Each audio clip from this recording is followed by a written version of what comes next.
The spy who came back to the fold. The cell door swung open. The prisoner looked up and saw 6 armed soldiers standing outside. One of them nodded and said in a thick foreign accent, "It is time." The prisoner stood up and walked slowly out of the cell. 2 of the guards walked in front of him. There was 1 on either side and 2 more behind. They marched along a dimly lit corridor. When they reached a heavy metal door at the end, they stopped. One of the leading guards banged on it with the butt of his gun. A few seconds passed before it was opened. Suddenly, bright sunlight flooded into the corridor. The prisoner shielded his eyes as he was marched across a small square towards a wooden pole. The escort's guns were trained on him as one of the waiting soldiers tied him to the pole. He winced as the ropes were tightened. When the soldier was certain the prisoner was tightly bound to the pole, he took a packet of cigarettes out of his tunic pocket and made to put one in the prisoner's mouth. The prisoner shook his head. The soldier took a piece of black cloth from another pocket and went to tie it around the prisoner's eyes. Once again the prisoner shook his head. He watched expressionlessly as the guards lined up in front of him about 20 feet away. He stared straight into the eyes of one of them, a young soldier who was shaking slightly. The guard avoided the prisoner's gaze and stared down at the ground. There was absolute silence. Then the commanding officer issued a crisp command. The prisoner could not help but admire the skill with which the shooting party presented arms. Then there was silence again. Another crisp command, and the shooting party took aim. The silence that followed seemed endless. The tension was unbearable. The prisoner could stand it no longer. His courage deserted him. He closed his eyes and screamed. The scream echoed round the army camp and wakened a slumbering batman a few yards away. He dashed into his CO's bedroom. The officer was thrashing around on his narrow bed. Sweat was streaming down his brow. The sheet lay in a crumpled mess on the floor. The batman ran to the bed and gently shook the screaming soldier. "It's all right, sir. It's all right." The officer awoke with a start and stared round the room, a desperate look in his eyes. "It's all right, sir," the batman said again. "You've been having a bad dream, that's all." The officer shook his head and calmed down. "Thank you, Perkins," he said, rapidly gaining control of himself. Sorry to have awakened you."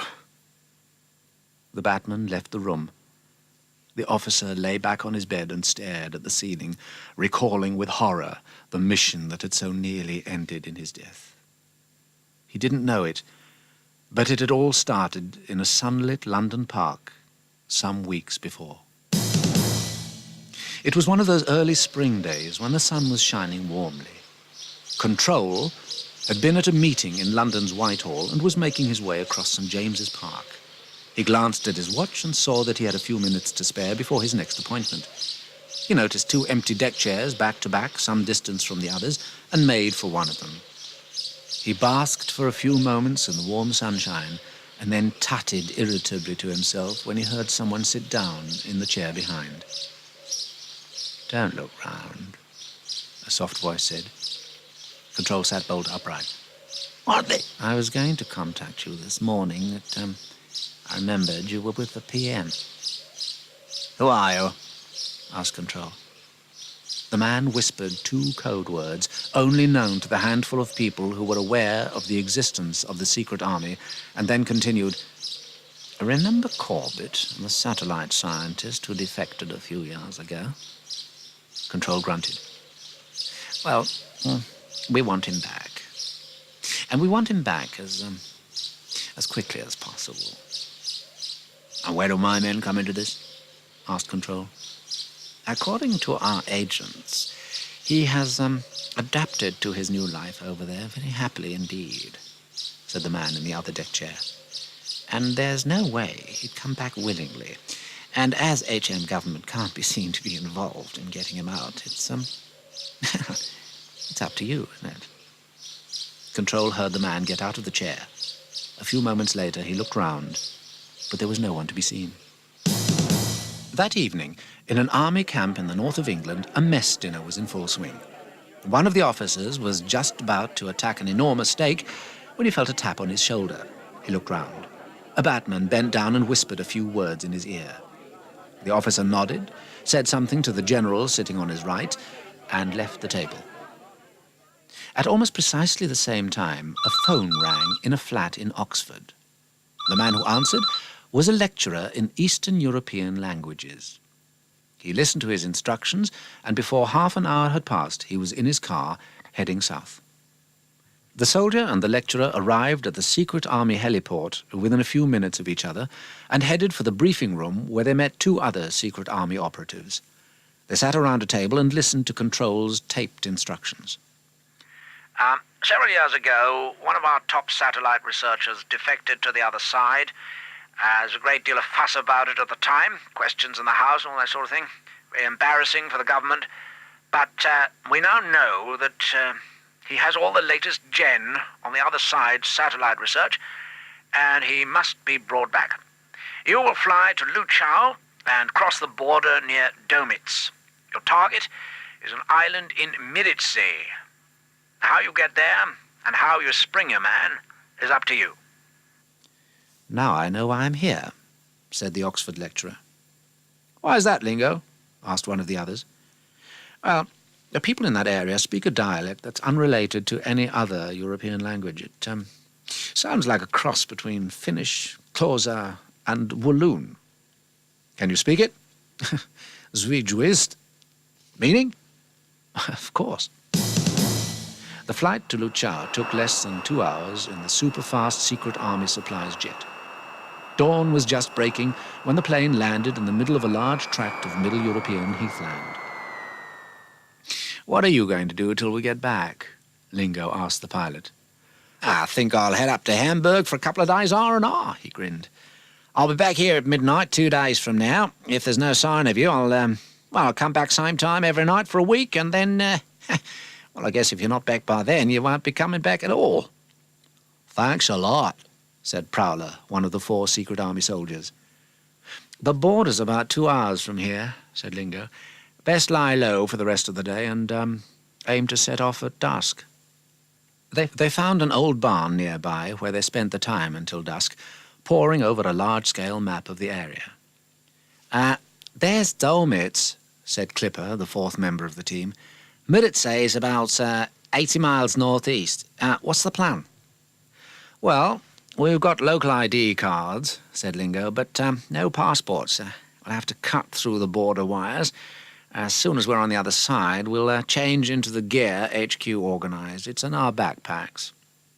One of the men, codenamed Pucker, unzipped the pack and pulled out a shapeless suit, shabby shirt and black down-at-heel shoes. That makes a change from number 1 mess kit. When dusk fell, the 4 men set out. As they approached the border, they stopped and blackened their faces. "Oh, good heavens," said Clipper when he saw the border fence. It's... Yes, it's built to keep them in rather than us out, said Lingo. It's probably mined on the other side, but we've got our mini-mine detectors.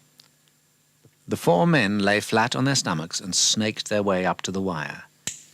Clipper's wire cutters were more than just efficient, and in only a few minutes the 4 were inside enemy territory and had begun to crawl across the minefield. Clipper led the way, the ultra-sensitive detector indicating where it was safe to go. Eventually, after what seemed like hours, he stood up. "That's it," he whispered. "We're clear." Almost before the words were out of his mouth, the 4 found themselves bathed in the beam of a powerful searchlight. They heard someone utter a command in a language that only Lingo among the 4 secret army soldiers understood. "Run for it!" he shouted and dashed forwards, his gun blazing towards the searchlight. The others followed, sprinting as fast as they could straight ahead. They ran and ran until they came to a fast-running river. Without hesitating for a second, they dived in. Their pursuers stayed on the bank, firing into the black waters. Lingo was first to reach the other side, followed by Clipper and Prowler. They lay on the bank, panting to get their breath back. "Where's Pucker?" gasped Lingo. He was just behind me, in the water," said Clipper. "Look," said Prowler, pointing across the river. The three men watched in horror as they saw, picked out in a beam of bright light, the limp body of their companion being fished out of the water. "Let's get out of here," said Lingo. "But—" "No buts. We all know the score." The three secret army soldiers made their way to a nearby wood where they slipped out of their uniforms and put on the clothes from their backpacks. "What's the plan?" asked Clipper. "We head for Rowbill on the lakeside," said Lingo. "You two say nothing, understand? Just leave any talking that has to be done to me." When first light came, the three men left the woods and headed in the direction of the town. After about an hour, they came to a small farm. Outside the farmhouse, there was a small cart with a donkey harnessed to it. "Yes, just what we need," said Lingo. The other two watched in astonishment as Lingo knocked on the farmhouse door. An old man appeared, and Lingo started to talk to him in an obscure language. Some money changed hands, and Lingo beckoned to the others to jump onto the back of the cart. The old farmer stood in the middle of the track and waved as, with Lingo at the reins, the cart moved off towards Rowbill. "I don't see why we need a cart," said Clipper. Before Clipper could answer, there was a loud roar as a military convoy sped past. The donkey reared up, whipping the reins from Lingo's hand. There was nothing he could do as the frightened animal raced along the road after the drab lorries and cars, all marked with military symbols. The soldiers in the last lorry laughed and pointed as Lingo jumped from the cart onto the donkey's back, riding it like a racehorse as he tried desperately to grab the flapping reins and bring the animal under control. Lingo looked up at the soldiers and grinned stupidly at them. His expression didn't change when among the laughing soldiers he saw Paca bound and gagged at the back of the lorry. He somehow managed to take hold of the reins and brought the racing cart to a stop. The army vehicle soon disappeared from view. Clipper and Prowler emerged a few seconds later from the floor of the cart, covered in bits of straw and smelling of manure. Neither of them had noticed Paca, and Lingo did not mention him. There was no time for sentiment on a mission. Some time later, the town was in sight. But rather than enter it directly, Lingo took a back road that skirted the houses. I want to enter it from the side nearest the lake," he explained to his puzzled companions. They were even more puzzled when, once they had gone into the town, Lingo stopped the cart outside what they took to be an undertaker's shop. "Now remember," he said, "don't say a word." "We couldn't even if we wanted to," mumbled Clipper. Lingo went into the shop, his head bowed as if he were in deep mourning. When he came out about 5 minutes later, he was accompanied by a large man dressed in black. "Is he Grandvlop?" he said in a soft voice, moving his head and rolling his eyes to indicate to the others that he wanted them to get off the cart and follow him into the shop. In the middle of the gloomy shop there stood a plain wooden coffin. Lingo pointed to it and said, "Slow." He gave the undertaker a wad of notes. As soon as he had gone into the back shop to count them, Lingo whispered urgently, "Carry it out to the cart." Clipper and Prowler did as they were told. The coffin was quite light, so it wasn't difficult for them to load it onto the cart. The undertaker came out of the shop with Lingo, and after the two had shaken hands, Lingo climbed up into the driver's seat, picked up the reins, made a clicking sound, and the donkey began to amble up the street. They meandered through the country lanes until the lake came into view. Lingo jumped down and led the donkey into a wood where he tethered the animal to a tree. "Out of these clothes," he said to the others. The three changed back into army gear while the donkey grazed on a clump of rich grass. "Dump these in the coffin," said Lingo, "and then I think we should get some shut-eye. Could be some time until we get a chance to sleep again." The three men stretched out on the grass and were soon sound asleep. A few hours later, Lingo awoke with a start. Shafts of moonlight shone through the trees. "Oh, blast," he said out loud. "Why couldn't there be cloud cover?" He wakened the others and told them what to do. They were puzzled, but did as they were told. All their gear was put into the coffin, which they then carried down to the lakeside. "Okay," said Lingo, "let's get going." The three men hauled the coffin into the water and, pushing it from behind, began to swim towards an island in the middle of the lake. As they neared it, they stopped swimming and let the coffin drift towards a small inlet. There were no enemy guards in view as they pulled it onto a shingly beach and covered it with branches pulled from a nearby tree. According to maps of the island, the satellite station is it's about a mile over there, said Lingo. All right, let's get going.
What's the plan?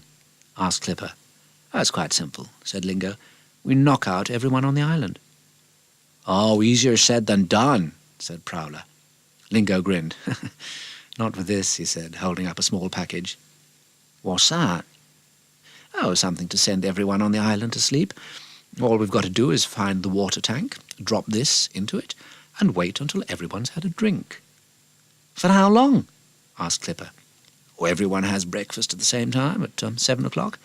If we can get this into the tank before then, they'll be out for the count by 5 past. Great tea drinkers, these boys. The 3 soldiers waited until just before first light before moving from the beach. They moved slowly towards the satellite station. Just outside it, there was the water tank, high up on a platform overlooking the station. 2 armed guards manned a gate into the camp at the base of the platform.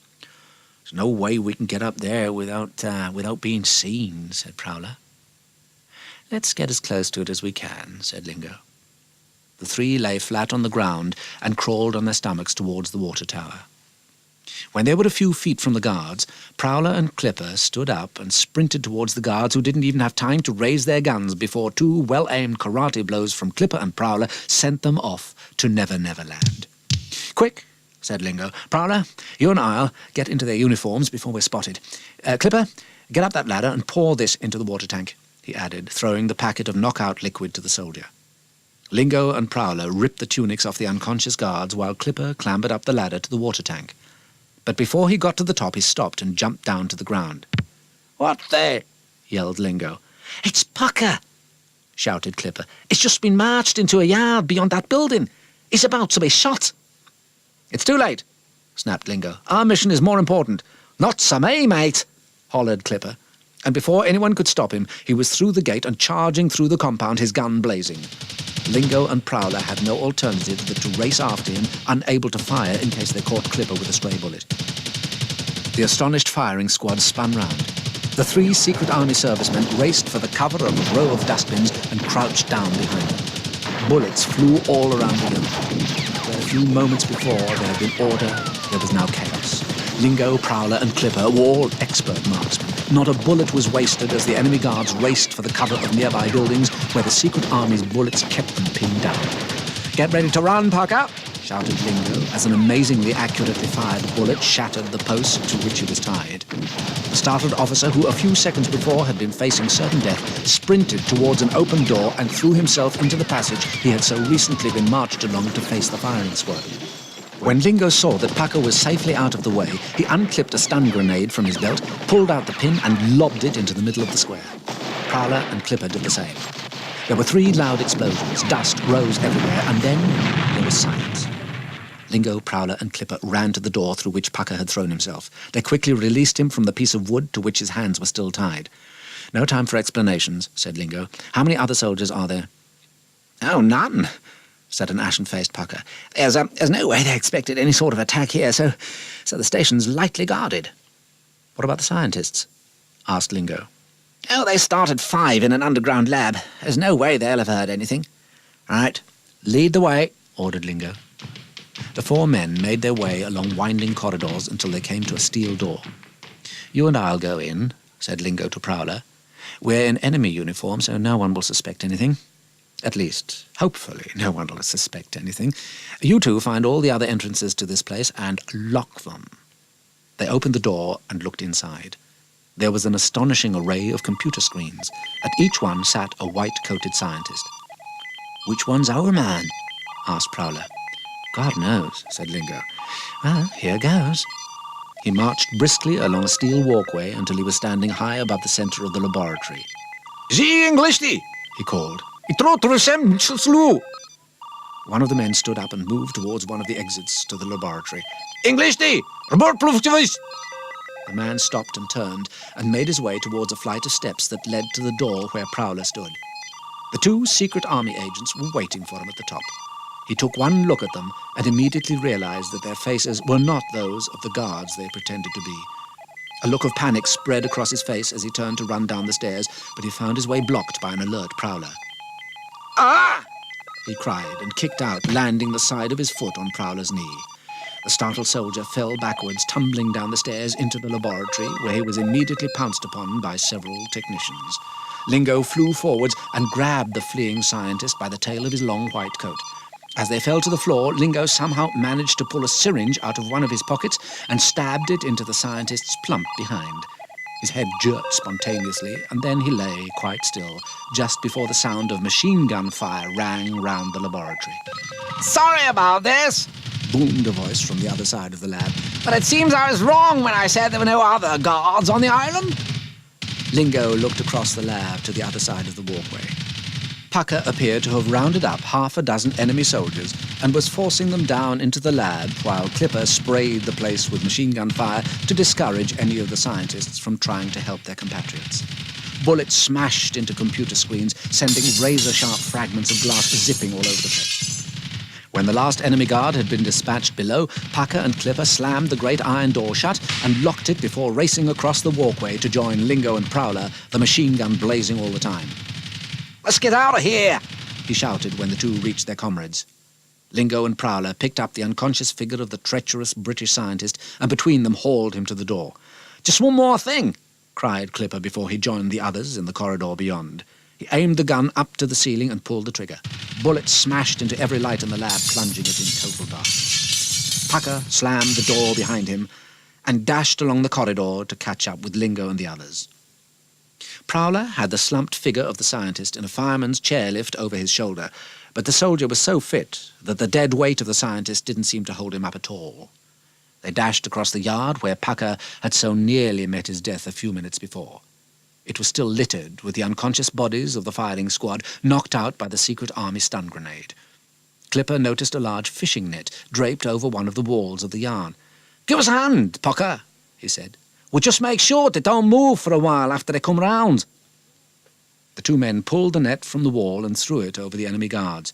"Get out of that," grinned Clipper when the soldiers were enmeshed in the net. "Now we better catch up with Lingo and Prowler." The two men raced out of the satellite station and soon caught up with Lingo and the now tiring Prowler. "I'll take him," said Clipper to the panting Prowler. "Thanks, mate," gasped Prowler, dumping the still sleeping scientist onto the beach. Clipper managed to get the inert body over his shoulder and hardly stumbled as he ran along the beach to where the others had stopped. The pieces of wood and branches covering the coffin were soon cleared and the wooden box was opened. Lingo, Prowler, and Clipper changed out of their combat gear into rubber wetsuits. "You better change into the scientist's suit when we get to the other side, Pucker," said Lingo. "There's no way it'll fit you, but you look a bit odd riding in a donkey cart dressed in UK combat gear." What donkey cart?" asked Pucker. "I'll explain later," said Lingo. When everyone was ready, they pulled the drugged body of the satellite spy into the coffin and put the lid on. "He won't suffocate. It's got air holes drilled through it," said Lingo. The four soldiers pushed the coffin into the water and waited with bated breath to see if it would float. For a moment it seemed that it would sink beneath the waves, but then it settled and bobbed around on the surface. "Okay," said Lingo. "Let's get going." The secret army swam behind the coffin, guiding it carefully to the lake shore some distance away. It took much longer to reach the lakeside than it had to swim out to the island, but eventually they made it. "Right, let's get going," said Lingo, ripping off his wetsuit. He pulled the lid off the coffin and began to put on the frayed shirt, baggy trousers, and old shoes within. "Is he all right?" asked Pucker, nodding his head at the snoring figure lying in the coffin.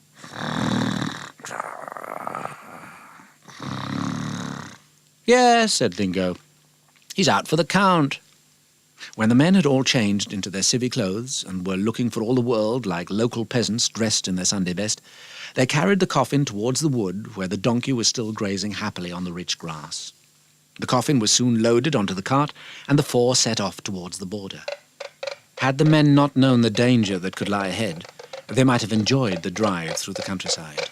The clip-clop of the donkey's hooves on the rough tarmac road was very soothing, and Lingo had to keep pinching himself to stay awake. They passed several people on the road. Many of them bowed their heads out of respect when they saw the coffin in the back of the cart and the grim-faced men, obviously in deep mourning, riding alongside.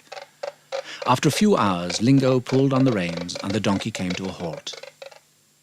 "What now?" asked Clipper. "We wait until dark and then carry it across to the river. It flows right across the border," said Lingo. "But the guards are sure to notice us," said Prowler. "Well, not if we do it this way," grinned Lingo and explained his plan. As soon as the sun had set and it was starting to get dark, Lingo raised the lid from the coffin. The sleeping scientist stirred but didn't wake up. "Right," said Lingo. "Let's get moving." Prowler and Clipper jumped into the water. Clipper in front, less than the length of the coffin away from Prowler. Lingo and Pucker lifted the sleeping figure. They put his legs round Prowler's shoulders and his arms round Clipper's neck. Then they raised the upturned coffin, and holding it high above their heads, they clambered into the water, manoeuvring themselves so that Lingo was in front of Clipper and Pucker behind Prowler. Then they lowered the coffin over their heads. "Right," said Lingo, his voice echoing strangely in the coffin. "Let's go." The four men trod water and let the coffin float them into the middle of the river and down towards the border. "How will we know when we're on the other side?" asked Prowler. "We'll just have to judge it," said Lingo. I reckon it'll take a couple of hours." It was a cold, wet, gloomy journey downriver. Seconds seemed like minutes, and minutes like an eternity. "How much longer?" asked Prowler. "Not long," said Lingo. "We should—" He was cut short by a loud scream as the drug that had sent their prey to sleep wore off and the scientist came to. "Ah!" "What the?" yelled Prowler as he felt the legs start to squeeze the breath from him. Before anyone could do anything, there was a wild thrashing, and the coffin floated away, leaving the four startled Secret Army soldiers and their captive grappling in the water. "Ah!" screamed Lingo as a well-aimed kick caught him square in the jaw. "Help!" yelled their prisoner. "Help!" The blackness of the night suddenly vanished as powerful searchlights were beamed upon the five thrashing figures in the river. The rat-a-tat of machine gun fire filled the air. The scarlet trail of bullets lit up the air like hundreds of fireflies dancing in candlelight. Lingo let the other three try to tame their unwilling companion as he rummaged frantically in his pocket for an emergency syringe of the knockout drug. He ripped the cloth of his jacket pocket as he wrenched the syringe from within, and praying to himself, he thrust the needle into what he hoped was the prisoner. He was lucky. The renegade scientist grunted and then was quite quiet. Still, the gunshots rang out. "Make for the coffin!" shouted Lingo, diving for the wooden box bobbing quietly a few yards away. He caught hold of a corner and somehow managed to turn it over. The other three, struggling to cope with the dead weight of their captive, swam as fast as they could towards the coffin. By a miracle, they all reached it at once. Lingo, who had already climbed aboard, helped them to bundle the unconscious body into the coffin and then helped the others clamber inside. "Swallows and Amazons had nothing on this," cried Lingo as he frantically felt among the crumpled wetsuits until he found what he was looking for. He stood up, one grenade in each hand. He bent his head forward and wrenched the pin from the first grenade. Then, the now activated bomb in one hand, he again used his teeth to pull the pin from the second. With a blood-curdling yell, he hurled the first and then the second grenade towards what he hoped was the source of the gunfire. As soon as the grenades had left his hands, he pulled the pins from two more and threw them with all his might towards the other bank. Suddenly, the sky was illuminated as the first 2 grenades hit their target and exploded with a mighty roar. Before the noise had died down, the second pair hit true. The machine gun fire stopped. The zipping sound of the bullets was replaced by the crunching and tearing of ripping metal as the guard posts on the riverbank collapsed in a screeching, screaming, teeth-jarring mess. Then there was silence, punctuated only by the moaning of injured soldiers. "I settled that lot," said Prowler. "Now, can we get on?" As they floated down the river, daylight was breaking. Puzzled farmers scratched their heads as they looked out across the river and saw 4 sodden men dressed in the remnants of ill-fitting suits floating down the river in what looked for all the world like a coffin. Eventually they rounded a sweeping curve in the river. "Let's head for the bank," said Lingo. "The pick-up point's not far from here." They brought their unlikely boat onto the muddy bank and climbed ashore. "Right, Clipper, Prowler, you two take the front end. Pucker and I'll take up the rear." It was an astonished pilot who, a few hours later, saw 4 bedraggled men bearing a coffin on their shoulders come towards him. "What have you got in there?" he asked as they loaded the pine box onto the back of the plane. "Something deadly interesting," said Lingo. "You were told to bring him back alive," said the pilot. "Oh, we have. He was just a little overwhelmed and, needed something to make him relax a bit." "What do you give him?" "Oh, just something to bring him back to the fold."